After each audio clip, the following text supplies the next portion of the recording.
Hello ഞങ്ങളെ നമസ്കാരം കേട്ടോ. ഞാൻ ഈ പറയണത് പ്രവാസികൾക്കാണ് ഏറ്റവും കൂടുതലും മനസ്സിലാവും. കാരണം എന്ന് പറഞ്ഞാൽ ഞാൻ എൻ്റെ ഒരു സുഹൃത്തും കൂടി ഇന്നലെ സംസാരിച്ചുകൊണ്ടിരുന്നപ്പോൾ അവൻ പറഞ്ഞ് 17 കൊല്ലമായി ഞാൻ ഇപ്പോൾ ഈ പ്രവാസ ജീവിതത്തിലേക്ക് വന്നിട്ടെന്ന് പറഞ്ഞിട്ടോ. അപ്പോൾ അത് ഞാൻ പറയാൻ കാരണം എന്താ, അവനൊരു കണക്ക് പറഞ്ഞു. അപ്പോഴാണ് എനിക്കത് ഭയങ്കരമായിട്ട് മനസ്സിലായത് കേട്ടോ. ഞാനും കൂടി ചിന്തിച്ചത് അപ്പോഴാണ്. 17 കൊല്ലം എന്ന് പറഞ്ഞു കഴിഞ്ഞാൽ 204 മാസമായി. അതായത് അവനൊരു ആവറേജ് ബെഡ് സ്പേസിന് കാശ് കൊടുക്കണമെന്ന് പറഞ്ഞാൽ 600 റിയാലാണ്. അതായത് 204 × 600 എന്ന് പറഞ്ഞു കഴിഞ്ഞാൽ 1,23,000 റിയാലിൻ്റെ അടുത്തായി. അതായത് നമ്മുടെ നാട്ടിലെ ഇന്ത്യൻ മണി 29 ലക്ഷത്തിൻ്റെ മുകളിലേക്ക് വരും ഏകദേശം ഒരു അറൗണ്ട്.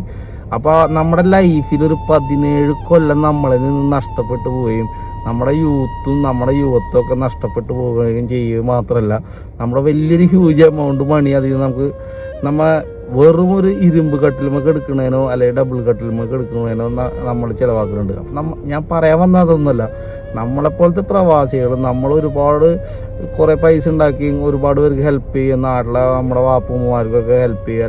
എല്ലാ പ്രശ്നങ്ങളും തീർക്കാൻ വേണ്ടിയിട്ട് നമ്മളിവിടെ വന്നേക്കണം. പക്ഷെ ഒരു കുറച്ച് പൈസ, അതായത് നമ്മൾ ഉണ്ടാക്കുന്നതിന് ഒരു ചെറിയ പൈസ നമ്മൾ നല്ല ഭക്ഷണം കഴിക്കും, നാട്ടിലൊക്കെ പോകുമ്പോൾ നല്ല സ്ഥലങ്ങൾ കാണാൻ പോകും, അല്ലെങ്കിൽ ഇവിടെ കുറച്ച് സ്ഥലങ്ങൾ കാണാൻ പോകുക വേണ്ടി നമുക്ക് വേണ്ടി ചിലവാക്കുന്നത് നന്നായിരിക്കും തോന്നുന്നത്. അപ്പോൾ ഈ ഒരു ഹ്യൂജ് എമൗണ്ട് ഒരു കണ്ടപ്പോൾ നിങ്ങളോട് പറയുന്നത് മതി. അപ്പം നിങ്ങളിലുള്ള കുറേ പ്രവാസികളുണ്ടാവില്ല, അല്ലെങ്കിൽ നിങ്ങൾക്ക് ഉണ്ടാവില്ല, നിങ്ങൾക്ക് എത്ര പൈസ ചിലവായി അല്ലെങ്കിൽ നിങ്ങൾക്ക് എത്ര കൊല്ലമായി എന്നൊക്കെ ഒന്ന് കമൻ്റ് അടിക്കുക. അപ്പം മാസലാമ.